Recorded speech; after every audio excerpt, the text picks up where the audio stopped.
आदाब, मैं हूं मोहम्मद साद और आप देख रहे हैं न्यूज़ मैक्स। और आज के इस खास प्रोग्राम में हम बात करेंगे मुल्क के मौजूदा हालात पर। और जैसा कि आप जानते हैं कि अभी मोदी सरकार को भी 3 साल हो ही चुके हैं, तो सरकार और उसकी नीतियों पर भी हम कुछ वार्तालाप करेंगे हमारी देश की जनता से। तो आइए जानते हैं हमारी देश की जनता का इन तमाम बातों पर और मुल्क के मौजूदा हालात पर क्या कहना है। तो जैसा कि आप जानते हैं, अभी हाल ही में सबसे पहला सवाल तो आपसे ये करूँगा कि मोदी सरकार के 3 साल हो चुके हैं, तो इसको आप कैसे देखते हैं? देखिए, हकीकत ये है और जो हम महसूस करते हैं कि इस गवर्नमेंट ने जब से इसकी फॉर्मेशन हुई, एक तो एब्सोल्यूट मेजॉरिटी दी गई इसको आवाम की तरफ से, लेकिन माननीय प्रधानमंत्री महोदय ने सिवाय फॉरेन विजिट के कुछ नहीं किया। एक बहुत अच्छा लाई रशिया के तौर पे इन्होंने खो दिया, अमेरिका के पल्ले में घुस गए और अभी तक एनएसजी में शामिल नहीं हो पाए हैं ठीक से। साथ ही साथ डोमेस्टिक लेवल पे यहाँ का जो मैटर चल रहा है, बहुत ही ज़्यादा सेफ्टी का जो ख़तरा है माइनॉरिटीज़ का और दलितों का, उस पर बोलना तो दूर, कोई ख़ास स्टेप लेना तो दूर, ऐसे जाहिर कर रहे हैं जैसे कुछ हुआ ही ना हो। तो हमें तो बड़ा अफसोस है इनकी पॉलिसीज़ पे। इन्होंने खैर कुछ किया ही नहीं कि इस पर कुछ बोला जाए। इन्होंने कोई ऐसा कोई कदम ही नहीं उठाया जिस पर कोई ख़ास बोले आदमी कि नहीं ये बहुत अच्छा है, बहुत बुरा है। इन्होंने सिवाय घूमने कोई और काम ही नहीं किया। ये मेरी अपनी राय है। चलिए, तो जैसा कि आप जानते हैं, अभी हाल ही में 3 साल पूरे हुए मोदी सरकार को, तो इस पे आपकी पहली प्रतिक्रिया क्या है? मोदी सरकार जो अपने 3 साल का जश्न मना रहे हैं, उसमें अक्सर ऐसा होता है कि गवर्नमेंट्स वो जश्न मनाते वक्त अपनी किसी अचीवमेंट्स को शो करती हैं। बट मोदी जी की कामयाबी और नाकामी का अंदाज़ा इसी से ही लगाया जा सकता है कि कांग्रेस के ज़रिए शुरू किए गए एक प्रोजेक्ट ढोला सादिया ब्रिज आसाम में, उसका इनॉग्रेशन करके और जश्न मना रहे हैं। तो इसी से ही अंदाज़ा लगाया जा सकता है। बाकी मोदी गवर्नमेंट ने कुछ नया किया हो या कोई नया स्टेप लिया हो, मुझे तो नहीं लगता, क्योंकि निर्मल भारत योजना को हटाकर स्वच्छ भारत योजना ले आना, डिजिटल इंडिया का जो ढिढोरा पीट रहे हैं, हम तो समझते हैं कि हमारे माननीय प्रधानमंत्री राजीव गांधी, पूर्व प्रधानमंत्री राजीव गांधी के ज़माने में ही वो शुरू हो गया था। आजकल इसरो के नाम का ढिढोरा पीट रहे हैं। हम देखेंगे कि हमारे पूर्व प्रधानमंत्री इंदिरा गांधी जी ने उसकी शुरुआत पोखरण में परीक्षण करके ही कर दिया था। इस तरह के जीएसटी की शुरुआत कांग्रेस ने की थी और उसी को लेकर अब ये जनता में मन की बात करके और जनता से वाहवाही लूट रहे हैं। एफडीआई की बात है तो एफडीआई में एक वक्त था कि इन्होंने यूपीए की गवर्नमेंट गिराने की कोशिश की थी और एफडीआई के अगेंस्ट इन्होंने वॉकआउट किया था पार्लियामेंट से, और आज उसी एफडीआई के फेवर में आकर और फॉरेन विजिट करके एफडीआई के अंडर में फॉरेन इन्वेस्टमेंट की लाने की कोशिश कर रहे हैं। उसके अलावा हमारे हिंदुस्तान की रवायत रही है ह्यूमन राइट्स को प्रोटेक्ट करने की। हम देखते हैं कि हमारी हिस्ट्री रही है कि जहाँ भी पूरे वर्ल्ड लेवल पर अगर ह्यूमन राइट्स का वायलेशन हुआ है तो हिंदुस्तान ने उसके ख़िलाफ़ आवाज़ उठाई है। फ़िलिस्तीन के इशू पर बहुत सेंसिटिव रहा है हमारा देश, बट अब हम देखते हैं कि फ़िलिस्तीन में जो जुल्म ज़्यादती हो रही है उसके ख़िलाफ़ जाकर इज़राइल को सपोर्ट करना और अमेरिका के हाथ से हाथ में हाथ मिलाना, ये तकलीफ़देह है। जबकि रशिया हमारे साथ हमेशा से जुड़ा रहा है और जब आज़ादी के वक्त जब हमारा देश एक कई तरह की प्रॉब्लम्स से गुजर रहा था तब रशिया हमारे साथ था। तो इस वजह से मैं समझता हूँ कि प्रधानमंत्री नरेंद्र मोदी जी ने सिर्फ और सिर्फ मन की बात की है, उसके अलावा कोई नई चीज़ ये लेकर नहीं आए हैं। तो जैसा कि आपने बताया तमाम चीज़ों पर और सरकार की नीतियों पर कि हर 2-3 दिन पे जैसे कि चुनावी जुमले आ जाते हैं, कोई ना कोई हर हफ्ते एक नई स्पीच आ जाती है जिससे कि लगता है कि हाँ कुछ काम हो रहा है, मगर ज़मीनी हकीकत कुछ और ही है। तो जैसा कि आप एक छात्र हैं, एक स्टूडेंट होने के नाते आपको क्या लगता है सरकार ने इन 3 सालों में क्या किया और क्या करना चाहिए था? एक स्टूडेंट होने के नाते सरकार ने जो किया वो हायर एजुकेशन को पूरी तरह से नष्ट भ्रष्ट कर दिया है और जितनी भी स्कॉलरशिप है वो टाइम पे नहीं मिल रही है। और आपको जानकर हैरानी होगी कि national fellowship for ST students, जो कि एसटी स्टूडेंट्स को मिलता है, जो ट्राइबल स्टूडेंट है उनको मिलता है, उनका 1 साल हो गया, अभी तक कोई फॉर्म तक नहीं आया है। और जिनके फॉर्म फिल किए जा चुके हैं या जिनके रिजल्ट आ चुके हैं उनको अभी छात्रवृत्ति नहीं मिल रही है। इसके अलावा मैं मानता हूं कि यह गवर्नमेंट नहीं है, ये एक नई तरह की गवर्नमेंट है, न्यू ऑटोक्रेटिक गवर्नमेंट जिसे बोलते हैं वो गवर्नमेंट है, जिसमें ये सिर्फ ये लोगों को दिखाते हैं कि ये केवल एकमात्र ऑप्शन है जनता के लिए। और जिस तरह से सोशल मीडिया का गलत उपयोग करके जनता को भ्रमित किया जा रहा है, 15 लाख की जो बात थी, बुलेट ट्रेन की जो बात थी, चाहे पाकिस्तान का मुद्दा हो या कश्मीर में जिस तरह के हालात हैं और दलितों का जिस तरह से ऊना कांड है या अभी सहारनपुर का जो चल रहा है, तो हर मोर्चे पे ये गवर्नमेंट पूरी तरह से विफल रही है और स्पेशली जो यूथ है उनके साथ एक बहुत बड़ा धोखा किया है। यूथ ओरिएंटेड इशू की जैसे आपने बात करी, तो क्या लगता है यूथ्स के लिए इस सरकार ने कुछ खास कुछ नया किया कि नहीं किया, या नहीं किया तो क्या करना चाहिए था, और इन चीज़ों को आप कैसे देखते हैं? देखिए, बाहर देश सबसे ज़्यादा इसी बात के लिए जाना जाता है कि यहाँ पे सबसे ज़्यादा यूथ रहता है, और यूथ को रोज़गार देने की बात जो मोदी सरकार ने कही थी उसका अभी डेटा आया था कि हम हर साल 2 लाख 3 लाख जॉब देंगे, तो अभी तक ये कुल मिला के 3 साल में इसका टोटल फेलियर रहा है। यूथ को रोज़गार देने की तो बात दूर है, ये यूथ को अभी तक एजुकेशन देने के मामले में विफल रहे हैं। इतनी सारी सीट कट्स हो गई। जेएनयू का मुद्दा देख लीजिए, जेएनयू में हर साल 1000 से ऊपर एडमिशन रिसर्च को लेकर होते थे, अभी वो 100 के ऊपर आके अटक गया है। तो इस तरह के जितने भी इश्यूज हैं, ये देश को बौद्धिक अपंग करने की साजिश है, ताकि लोग पढ़े ना, पढ़ेंगे तो लोग इनके बारे में इनको क्रिटिसाइज करेंगे, और ये दिन दूर नहीं है, 2019 तक लोग समझ जाएंगे। जिस तरह से इसका कार्यकाल चल रहा है, ये सरकार काम नहीं कर रही है, ये देश को कई सौ साल पीछे लेके जाने की साजिश है। और मोदी सरकार नहीं है, ये एक, मैं तो कहूँगा कि गुंडा राज है। चाहे आप यूपी का हाल देख लीजिए, हरियाणा में पहली बार बीजेपी सरकार बनी थी, उससे पहले हरियाणा में कभी दंगे या इस तरह का फसाद नहीं हुआ था। अभी फरवरी में जो जाट एजिटेशन के बाद जो जिस तरह के हालात बने हैं, तो देश में जहाँ जहाँ इनकी सरकार बनी है इन्होंने तहस नहस किया है। इससे ज़्यादा मैं कुछ नहीं बोलूँगा। तो जैसे कि आपने तमाम बातें कही, उसमें से एक बात ये कि गुंडा राज की जहाँ पे आपने जिक्र किया, तो गुंडा राज तो समाजवादी के लिए भी इस्तेमाल होता है, और उसके गुंडा राज और इसके गुंडा राज में क्या फ़र्क है? देखिए, गुंडा राज होता है, उसमें आप फ़र्क नहीं कर सकते। उसमें आम आदमी मारा जाता है, और जो भी पॉलिटिशियन होते हैं उनके अपने खुद के बेनिफिट्स होते हैं, चाहे वो सहारनपुर का मुद्दा हो, चाहे वो गुजरात का मुद्दा हो, जितने भी तमाम इश्यूज हैं, जितने भी इससे पहले गोधरा कांड हुआ, अभी सहारनपुर का इशू, हरियाणा का, ये तमाम इशू, मतलब इसमें गुंडा राज का आप फ़र्क नहीं कर सकते। ठीक है, वो आदमी गुंडा, योगी जी की सरकार है, उन्होंने बोला था कि आते हम लोग मतलब तमाम इश्यूज जितने भी उनको हाईलाइट करेंगे, उनको टैकल करेंगे। अब किस तरह से टैकल किया जा रहा है? पिछले 21-22 दिन से वो सहारनपुर में जो इशू चल रहा है उसको देख लीजिए आप। चलिए, तो क्या लगता है कौन बड़ा गुंडा है? ये तो जनता जवाब देगी 2019 में, कौन बड़ा गुंडा है उसको हटा दिया जाएगा। जो जितना बड़ा गुंडा है उसको जल्दी हटा दिया जाएगा। तो जैसा कि आप जानते हैं, अभी 3 साल हुए हैं सरकार को, उसको आप कैसे देखते हैं? देखिए, बाकी हमारे साथियों ने बताया ही कि वही मौजूदा दौर की क्या संकट है। जो सबसे बड़ी चीज़ है कि आज के समय पूरे मुल्क में एक नफ़रत जैसा माहौल है। एक कौम के लोग दूसरे कौम को नफ़रत भरी निगाह से देख रहे हैं, और इसके पीछे जो अभी सियासत, जो हमारी सरकार जो बैठी हुई है, जो सियासी पार्टियां हैं, वो लोग जो आज सत्ता में बैठी हुई हैं, उसके लिए जिम्मेदार हैं। यह कोई नई बात नहीं है। आज जो युवाओं के ऊपर अटैक हो रहा है, यह पिछले कई सालों से चला आ रहा है। बस नया इसमें यह है कि इसको फेमस तौर पे कहा जाए कि कांग्रेस प्लस काऊ, न्यू लिबरल पॉलिसीज़ के साथ जो सांप्रदायिकता का एक नया उभार आया है। सबसे बड़ा संकट युवाओं के ऊपर अगर हम देखें तो जॉब की प्रॉब्लम, एडुकेशन की प्रॉब्लम है।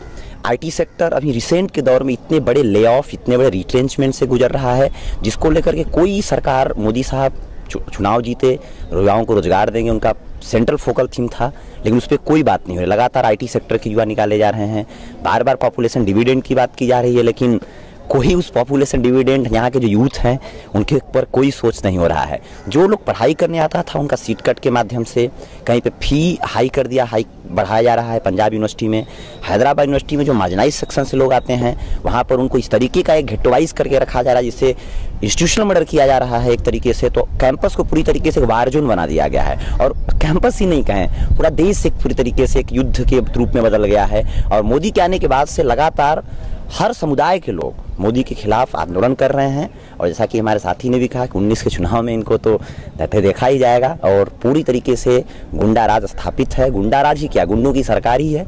गोधरा कांड, गुजरात का दंगा, किस तरीके से अमित शाह ने कराया, किस तरीके से उनका इन्वॉल्वमेंट है, सबको जानता है। किताबें भी लंबी लंबी लिखी जा चुकी हैं राणा अयूब की, कि कैसे ये लोग अपने खुद मंत्रियों की हत्या करवाते थे, किससे अपने जो डिसेंट इनके खिलाफ इनके जो मंत्री हैं, इवन बीजेपी को भी, बीजेपी के अंदर अगर अमित शाह मोदी को छोड़ दें तो और कोई नहीं है उसके अंदर, खुद काफ़ी आर्टिकल लिखे जा चुके हैं। तो इन लोगों ने पूरी तरीके से डिसेंट का जो वॉइस है, जो इनके विपक्ष में बोलने की आवाज़ है, उसको कैसे चुप करा दिया जाए। और डेमोक्रेसी का, जिसको कॉन्स्टिट्यूशन हमें इंश्योर करता है कि जब डिसेंट की वॉइस, जब ऑपोजिशन जब खत्म हो जाएगा तो डेमोक्रेसी नहीं रह जाती है। आज मोदी जी सबसे चालाकी से, सबसे ऑटोक्रेटिक तरीके से यही कर रहे हैं कि विपक्ष को कैसे ख़त्म किया जाए। शुक्रिया। तो जैसे देश के माहौल पे बात करा सर ने, तो क्या लगता है कम्युनलिज्म बढ़ा है, घटा है, या लोगों में भेदभाव, इन सब चीज़ों की भावनाओं पे आपका क्या कहना है? मुझे लगता है कि हाँ, कम्युनलिज्म बढ़ा है, और इसलिए कि ये सरकार जो है इसी कम्युनलिज्म के ही पॉलिटिक्स करती है। ये सरकार जो है ब्राह्मणों की सरकार है, और ये अपने पक्ष में लाने के लिए दलितों को भी साथ में लाता है, हालांकि दिल से ये नहीं चाहते हैं। तो इनके आने के बाद कम्युनलिज्म बहुत बड़ा है, और आज और रिसेंट घटना जो है वो सहारनपुर में हुआ है, और उसके अलावा छिटपुट होते रहता है, लेकिन ये उसको उजागर नहीं करता है। और आपको पता है कि ये बाबरी कांड के बाद से ही ये सरकार जो है, ये बीजेपी की जो गवर्नमेंट है, ये लोगों के बीच में इसी कम्युनल फेस की वजह से जाना जाने लगा है, और गुजरात दंगे में भी ये इसीलिए मशहूर हुआ था। तो मुझे लगता है कि आज की जो सरकार है वो बिल्कुल ही कम्युनल सरकार है, और बिल्कुल ही ऑटोक्रेटिक सरकार है, जिसमें डिबेट, डिसेंट और डिफ्रेंसिएशन की बिल्कुल इजाज़त नहीं दी जाती है। और चूँकि मैं एक स्टूडेंट हूँ, इसके नाते मुझे गुस्सा एक और भी है कि इस सरकार में जो है एजुकेशन के लिए फंड कट बहुत जोर शोर से किया जा रहा है, और हमारी इस यूनिवर्सिटी JNU में MPhil के लिए सीट कट किया गया है, जिसकी वजह से हम लोगों की जो फ्यूचर एजुकेशन है उसके लिए कोई रास्ता नहीं दिख रहा है। तो ये सिर्फ ये इस गवर्नमेंट के आने की वजह से हुआ है। Thank you. जैसे कि देश के हालात हैं और मोदी सरकार है और 3 साल भी हो चुके हैं, क्या लगता है आपको क्या होगा आगे, और अभी के हालातों पर क्या कहना है आपको? पहले मैं ये बता देना चाहता हूँ कि मैं किसी एक पार्टी से एफिलेटेड नहीं हूँ, मैं एक इंडिपेंडेंट ऑर्गेनाइजेशन, स्टूडेंट ऑर्गेनाइजेशन का एक हिस्सा हूँ। तो क्रिटिक करने से पहले, मतलब इन सारी बातों से पहले मैं एक बात कहना चाहूँगा कि मतलब इकोनॉमिक लेवल पर अगर तो बात की जाए, पॉलिसी लेवल पर, तो जैसे कांग्रेस के टाइम पे कांग्रेस का एक बहुत बड़ा फेल्योर था कि कांग्रेस हारी अपने करप्शन की वजह से।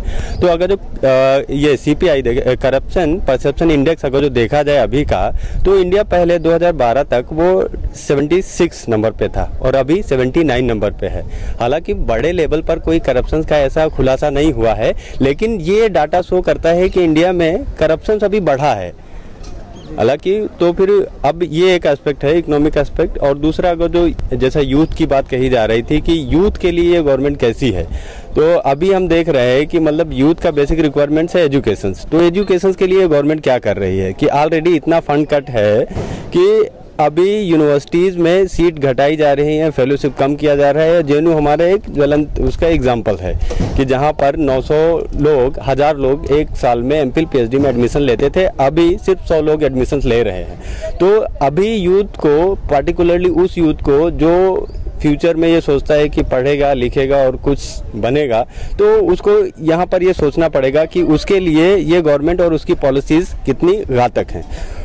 और दूसरी बात है कि सोशल लेवल पर देखा जाए अगर जो ये कितना कास्टी कम्युनल होने के साथ साथ ये गवर्नमेंट जो है कास्टिस्ट भी है कि जिस तरीके का इनका मिनिस्ट्री है, मतलब जो जिस तरीके का मंत्रिमंडल है और जिस तरीके के इनके गवर्नमेंट का स्ट्रक्चर्स है, उसमें आप देखेंगे कि मतलब जो है 100% आपको अपर कास्ट अपर क्लास ही मिलेंगे। और उनमें से जो लोग हैं एक ऐसी विचारधारा के आने वाले लोग हैं जो संघ की विचारधारा के लोग हैं, जो एक पार्टिकुलर आइडियोलॉजी अपहोल्ड करते हैं। तो और मतलब जो है अगर जो देश में सुरक्षा व्यवस्था के नाम पे देखा जाए, अगर जो दलितों और पिछड़ों और मुसलमानों की सिक्योरिटी के एस्पेक्ट से देखा जाए, तो जैसा कि बहुत सारे हमारे साथी पहले ही बता चुके हैं कई उदाहरण। और आज मैं एग्जांपल दे रहा हूँ, इंडियन एक्सप्रेस में एक न्यूज़ आई है कि मतलब सहारनपुर में जो घटना घटी है उसके बाद किस तरीके से दलित यूथ को टारगेट किया जा रहा है कि आज मतलब 5 दलित यूथ जो उस इंसिडेंट में कहीं पर भी इन्वॉल्व नहीं थे, उनको किस तरीके से कस्टडी में बंद किया गया है और किस तरीके से उन पर टॉर्चर हो रहा है। तो ये गवर्नमेंट कितना सेलेक्टिव, कितना कम्युनल, कितना कास्टिस्ट है, उसके बहुत सारे एग्जाम्पल्स आपके सामने हैं। और ये मीडिया की अगर जो बात कही जाए कि मतलब जो है, अगर जो मीडिया भी मतलब जो है एक अल्टरनेटिव मीडिया को छोड़ करके जो मेन स्ट्रीम मीडिया है वो भी कोई पाक धुला साफ या निष्पक्ष नहीं है, वो हाईली कम्युनल और कास्टिस्ट है और occupied by this upper caste, मतलब जो है ब्राह्मण, बनिया और क्षत्रिय लाइक। तो वो लोग किस तरीके से मोदी को किस तरीके से प्रोजेक्ट कर रहे हैं, एक्चुअली जो ग्राउंड में हो रहा है वो चीज़ें सामने आ नहीं रही हैं और एक एस्पेक्ट ही मीडिया में दिखाया जा रहा है। जैसा कि आपने यहाँ पे मोदी सरकार के साथ साथ मीडिया पर भी सवाल उठाया और कहा कि जो मेन स्ट्रीम मीडिया है उसको जो है कम्युनल नहीं होना चाहिए, और जो पेड न्यूज़ का बेसिकली कॉन्सेप्ट है, अगर आप कोई ख़बर दिखा रहे हैं तो उसके नीचे या तो लिख देना चाहिए कि ये पेड न्यूज़ है, या तो यूँ लोगों को गुमराह नहीं करना चाहिए, या तो ख़बर जो दिखाए, जो मीडिया का मेन मोटिव था इस्टेब्लिश होने का, वो आज किसी और रुख में मुड़ चुका है। तो मेन स्ट्रीम मीडिया को भी इस बात का ख्याल रखना चाहिए ताकि हमारे मुल्क का जो ग्रोथ एंड डेवलपमेंट है उसमें ताउन कर सके मीडिया, क्योंकि मीडिया चौथा स्तंभ है हमारे मुल्क का। तो लिहाजा इस चीज़ को लोगों को नादानी और इस चीज़ को बहुत ही सीरियसली लेना चाहिए। तो आइए जानते हैं, जैसा कि आपने देखा कि आपके तमाम साथियों ने बातें रखी मोदी सरकार के 3 साल होने पर, आपका क्या कहना है इन चीज़ों पर और मीडिया के ताल्लुक से आप क्या कहेंगे? देखिए, सबसे पहली बात तो ये है कि जब मोदी जी जब पहली बार प्रधानमंत्री बने थे तो उन्होंने एक नारा दिया था कि हम एक ऐसी गवर्नमेंट बनाने जा रहे हैं जो कि युवाओं की गवर्नमेंट होगी, जो कि गरीब और जो दबा कुचला जो इस देश का जो नागरिक है ये उसकी गवर्नमेंट होगी। लेकिन सत्ता में आने के बाद मोदी जी ने जो सबसे पहला काम किया वो आपके जो यूथ था इस देश का उसको अपने टारगेट करना स्टार्ट किया। आप देखिए कि यूथ को सबसे पहली चीज़ की जिस चीज़ की ज़रूरत होती है वो है उसका एजुकेशन है, और दूसरे नंबर पे उसको नौकरी, उसको जॉब्स की ज़रूरत होती है। तो मोदी जी जब गवर्नमेंट में आए तो उसके बाद सबसे पहला काम ये किया कि उन्होंने यूनिवर्सिटीज़ को टारगेट करना स्टार्ट किया। आपने देखा कि लास्ट ईयर 9 फ़रवरी के बाद किस तरह जेएनयू को टारगेट में रखा गया, जबकि जेएनयू इस देश की नंबर 1 यूनिवर्सिटी है, तो आपने वहाँ से यूनिवर्सिटीज़ को टारगेट करना स्टार्ट किया। नॉन नेट फेलोशिप जिसको छात्र बढ़ाने की मांग कर रहे थे वो आपने ख़त्म कर दिया। उसके लिए छात्रों को 6 महीने का आंदोलन लड़ना पड़ा। उस आंदोलन के बाद फिर बढ़ाना तो आप छोड़िए, जो उनको नॉन नेट फेलोशिप मिलता था 5000 वो वहीं पर रह गया। उसके बाद आप देखिए कि इन्होंने यूनिवर्सिटीज़ के अंदर विद इन स्टूडेंट्स आपने एक बाइनरी खड़ा किया, नेशनल और एंटी नेशनल का। उस पर आपने दो ग्रुप में बांटने की कोशिश की स्टूडेंट्स को, उसमें भी ये नाकाम रहे। उसके बाद जब उसमें भी आप नाकाम रहे तो आपने फिर क्या किया कि आपने सीट कट लाया, सीट कट का मुद्दा उठाया। जेएनयू में एमफिल और पीएचडी हायर एजुकेशन पे सबसे बड़ी इनकी नज़र है। जैसा कि मोहन भागवत जी ने कहा था अपने एक स्पीच में कि higher education should be limited, तो शुड बी लिमिटेड में उन्होंने उनका एजेंडा देखिए यूनिवर्सिटीज़ में किस तरह आ रहा है कि जो हायर एजुकेशन है, जो कि एमफिल और पीएचडी जो यूनिवर्सिटीज़ कराती हैं वहाँ सीट कट करो। जेएनयू में 970 एडमिशन्स लास्ट ईयर दिए गए थे, इस साल उसको कट करके उन्होंने 102 पे ला के रख दिया।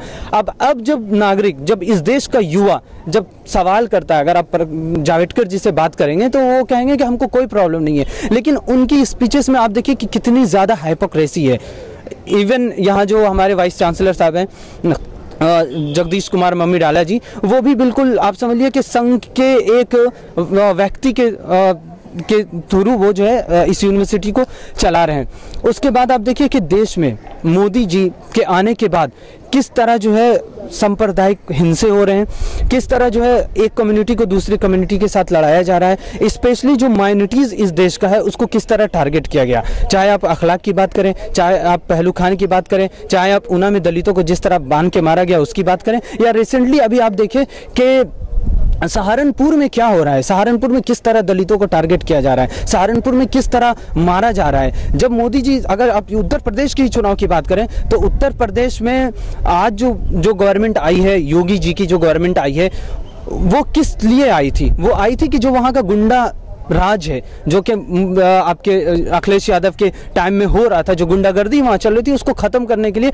वहाँ की जनता ने इन पे भरोसा किया। लेकिन उसके बाद आपने वहाँ भी क्या किया कि एंटी रोमियो स्क्वाड लाके आपने सबसे पहला टारगेट किसको किया? यूथ को किया। और वेमेन सिक्योरिटी की जब आप बात करते हैं तो आप ये देखिए कि आपके जो नेता लोग हैं वो क्या कर रहे हैं, वो वेमेन सिक्योरिटी के नाम पे वो सेक्स रैकेट चला रहे हैं। अगर आप मध्य प्रदेश की अगर आप बात करते हैं तो मध्य प्रदेश के बीजेपी के नेता जो है उसमें इन्वॉल्व रहे हैं। दूसरी बात, मोदी जी की पाकिस्तान पॉलिसी इनकी बहुत ज़्यादा उभर के सामने आती है। तो आप अगर देखें कि इनके जो नेता हैं बीजेपी के, जो खुद मोदी जी के और आपके मध्य प्रदेश के जो हमारे सीएम साहब हैं उनके करीबियों में वो इन्वॉल्व थे आईएसआईएसआई में। तो आप समझ सकते हैं कि इस तरह ये गवर्नमेंट किस तरह टारगेट कर रही है। उसके बाद मीडिया की अगर आप बात करें तो आप देखिए कि मीडिया को फोर्थ पिलर ऑफ डेमोक्रेसी कहा जाता है, लेकिन उसके साथ साथ आज हमें ऐसा लगता है कि मीडिया जो आज के हमारे देश की जो मीडिया हो गई है वो first pillar of the government हो गई। अब मोदी गवर्नमेंट आप इसको कह सकते हैं। देखिए कि मीडिया सिर्फ एक वर्ग को दिखा रहा है, दलितों के साथ क्या हो रहा है, मुसलमानों के साथ क्या हो रहा है। अभी देखिए झारखंड में किस तरह मारा गया। क्या लगता है मोदी सरकार ने इन 3 सालों में क्या किया, और यूथ ओरिएंटेड इश्यूज़ पे आपको क्या कहना है? क्या लगता है यूथ के लिए एम्प्लॉयमेंट वगैरह और भी एजुकेशन के ताल्लुक से इन सब बातों पे आपको क्या लगता है, कुछ हुआ नहीं हुआ? देखिए, मोदी सरकार जब चुनाव लड़ रही थी तो इनका बड़ा एजेंडा था कि देश में ज़्यादातर जो पॉपुलेशन है उसका ज़्यादातर भाग युवा का है। तो जाहिर सी बात है कि उन्होंने युवाओं को लुभाने के लिए कहा था कि हम रोज़गार देंगे, और बहुत सारी और भी बातें की थी, जैसे रुपये हम लाएंगे वापस, और भी बहुत सारी बातें हुई थी। एज ए स्टूडेंट मैं देख रहा हूँ कि शिक्षा की बात हुई थी, लेकिन आप देखिए कि जेएनयू में सिर कटौती हुई है। और जैसे मान लीजिए कि हम अगर बात करें कि बैंकिंग सिस्टम का, तो पूरा एक भाजपा का आना, मतलब एक तो आरएसएस का शासन में आना ही एक कॉन्स्पिरेसी था। जैसे आते ही मोदी सरकार ने क्या किया, जनधन योजना के तहत लोगों का फ्री में खाता खोला। उस समय तो यह बताया जा रहा था कि भाई आपको 0 बैलेंस पर अकाउंट खुल जाएंगे। अब सरकार अगर कह रही है कि आप ग्रामीण इलाकों में 2000 से कम बैलेंस नहीं रख सकते और 5000 से कम बैलेंस नहीं रख सकते शहरी इलाकों में, तो कहने का आप देख लीजिए कि अगर उनका जनधन योजना खाता खोलने का अगर मतलब यही था कि 0 अकाउंट पर खोलेंगे, तो अब बाद में यह कैसे लागू करना कि भाई अब 2000 से कम नहीं रह सकते। तो बैंक में जो कॉर्पोरेट घरानों को जिन्होंने कर्ज दिया है और उसको पूर्ति करने के लिए ये जो नई नई पॉलिसी ला रहे हैं, तो उससे पूरा साफ पता चलता है कि भाजपा का आना बस ऐसे ही नहीं था, एक बहुत बड़ी साजिश थी कॉर्पोरेट घरानों के द्वारा। तो ऐसी साजिश में जनता आम पिस रही है, क्योंकि आप देखिए कि जो लोग 2000 रुपये से काम कर सकते थे तो उनके लिए 2000 अकाउंट में हमेशा रखना होगा, वरना एक खास तरह की रकम काटी जाएगी। तो कहने का मतलब कि ये 3 साल के अंतर्गत एक खास पॉलिसी को लेकर आए हैं जिससे पूरा देश की जो प्राइवेट थी पब्लिक प्रॉपर्टी है उसको प्राइवेटाइजेशन की तरफ ले जा रहे हैं। तो हमारा मानना है कि ऐसी सरकार को तो बहुत पहले आना ही नहीं चाहिए था, लेकिन आ गई है तो हम सोचेंगे कि 2019 में नहीं है। आज के माहौल में और अब से 3 साल पहले के माहौल में क्या फ़र्क देखते हैं आप? देखिए कि अगर राजनीतिक रूप से देखा जाए तो भी सबसे जो खतरनाक पहलू उभर के आ रहा है कि जिस तरह का सरकार के एंटी पीपल जो एजेंडा है, चाहे वो सरकार स्टूडेंट के खिलाफ हो, चाहे वो किसानों के खिलाफ हो, लेबर के खिलाफ हो, मजदूर के खिलाफ हो और समाज के किसी भी तबके के खिलाफ हो, वो बहुत खतरनाक रूप से काम करे। लेकिन सबसे खतरनाक पहलू उभर क्या है कि सरकार के अलावा जो एक जनता का बहुत बड़ा तबका है, एक परसेप्शन बना दिया गया कि सब कुछ ठीक हो रहा है। मुझे लगता है ये बहुत बड़ा हमारे लिए राजनीतिक हमारे लिए राजनीतिक रूप से बहुत बड़ा सोचने का विषय है। और उसके अलावा हम देखते हैं कि मोदी सरकार को क्यों लाया गया। अगर 2012-13 के बाद का अगर हम कॉर्पोरेट सेक्टर में अगर माहौल देखें तो उनको लग रहा था कि भी मनमोहन सिंह का जो सरकार है वो सब कुछ कर पा रहा है, लेकिन जब कुछ आप लिबरलाइजेशन को बहुत गंदे खराब तरह से पुश कर रहे हैं तो लोग उसके खिलाफ आवाज़ उठा रहे हैं। और उस आवाज़ को दबाने में सरकार जब नाकामयाब हो रही थी तब कॉर्पोरेट सेक्टर को लगा कि अब हमें ऐसे बंदे को लाने की ज़रूरत है, ऐसे सरकार को लाने की ज़रूरत है जब इस तरह का लिबरलाइजेशन एंटी पीपल पॉलिसी को पुश किया जाए और उसके ऊपर जब कोई बवाल और जब विरोध प्रदर्शन बढ़े तो ऐसी सरकार लाई जाए जो इनसे ध्यान भटका सके। तो जैसे बीजेपी के पुराने किसी आदमी ने बोला था भाई ये गाय प्लस कांग्रेस है, तो आज वो कोई भी एंटी पीपल पॉलिसी लाती है और साथ में वो एंटी नेशनल का, गाय का, बीफ का ऐसा कोई मसला डाल देती है जिससे जो मेन मुद्दा है, जो लोगों के खिलाफ है, उनकी आम जीवन के खिलाफ है, उनके अधिकारों के खिलाफ है, उनसे उनका ध्यान भटका के इन तरह की वाहियात जो डिबेट्स के अंदर आ जाता है और उसकी आड़ में ये अपना जो एंटी पीपल जो एजेंडा है, जो कॉर्पोरेट फासिस्ट और कम्युनल एजेंडा है, उसको ये पुश करने का पूरा कोशिश कर रहे हैं। तो जैसे कि आपने तमाम बातों पे कहा, सरकार को बहुत सारी चीज़ों का जिम्मेदार ठहराया, और क्या लगता है आज की महिला सुरक्षित है या असुरक्षित है? देखिए, महिलाओं का मुद्दा जहाँ तक है वहाँ पे हमारे कांग्रेस के अंदर भी शासन जब था तब भी दिल्ली में सरकार के तहत ऐसी महिलाएं की सेफ्टी में प्रॉब्लम्स थी। ठीक है, बात यह है कि आपके भी जब सरकार आम आदमी पार्टी का भी जब सरकार बना तब भी वुमेन सिक्योरिटी को लेके, बहुत सेफ्टी को लेके बहुत सारे इश्यूज हैं। प्रॉब्लम ये नहीं है कि सरकार किसकी है, प्रॉब्लम ये है कि कोई भी जो सरकार फॉर्म हो रही है हमारे सेंटर पे या फिर स्टेट लेवल पे, दोनों ही सरकार ऐसी हैं जो औरतों के मुद्दे को वो एड्रेस ही नहीं कर रही हैं। उनकी तरफ, उनकी सिक्योरिटी की तरफ ऐसे कोई ठोस कदम ही नहीं उठा रही हैं जिसके चलते उनकी सेफ्टी इंश्योर हो सके। आज भी अगर कहीं रेप हो जाए या कुछ हो जाए विमेन के साथ, तो आज भी वो इतनी रात को क्यों गई बाहर, उसने ऐसे कपड़े क्यों पहने, ये सवाल उठता है। औरतों की शिक्षा को लेके, उनकी रोज़गार को लेके, उनका पार्लियामेंट में कितना रिप्रेजेंटेशन है, ये सब कोई मसला जो है सरकार वो बढ़ा ही नहीं रही है, डिस्कस ही नहीं कर रही है। जब आज भी अभी बजट में भी जब पास हुआ है कि सिंदूर और चूड़ियों में टैक्स एग्जेम्पशन कर दिया है, ठीक है, ये बहुत अच्छी बात है, किसी की संस्कृति को लेके है, ठीक है, सिंदूर और चूड़ियों में टैक्स एग्जेम्पशन है। लेकिन जब वुमेन की जो हेल्थ इश्यूज़ हैं, जो उनका सैनिटरी नैपकिन्स हैं, उसमें कोई टैक्स एग्जेम्पशन ही नहीं है। जो ज़रूरत की चीज़ें हैं उसमें कोई टैक्स एग्जेम्पशन नहीं है, सिंदूर में टैक्स एग्जेम्पशन है। तो सरकार भी क्या बताना चाह रही है औरतों को? सरकार अगर अपनी तरफ से कोई कदम उठाएगी तभी तो सेफ्टी इंश्योर होगी ना, ऐसे राह चलते तो अचानक से सेफ्टी नहीं आ जाएगी। जैसा कि आपने देखा कि लोगों ने सरकार के 3 साल पर और देश के मौजूदा हालात पर अपनी राय रखी और एक आईना पेश किया कि किस तरीके से देश का जो माहौल है वो दिन पर दिन बिगड़ता जा रहा है और लोगों के जो फासले हैं वो भी बढ़ते ही जा रहे हैं। तो यूँ बंटवारे की राजनीति यानी डिवाइड एंड रूल जो अंग्रेज़ करके गए थे वो सरकार ना करे और लोगों को मिलाने की कोशिश करे। और दूसरी चीज़ ये है कि जो इकोनॉमिक ग्रोथ का सवाल है, रुपये की वैल्यू का, जीडीपी ग्रोथ का और भी तमाम अर्थव्यवस्था का सवाल है, उस पर सरकार ज़्यादा ध्यान दे, ना कि किसी की जात पात और इन तमाम बातों पे ध्यान दे।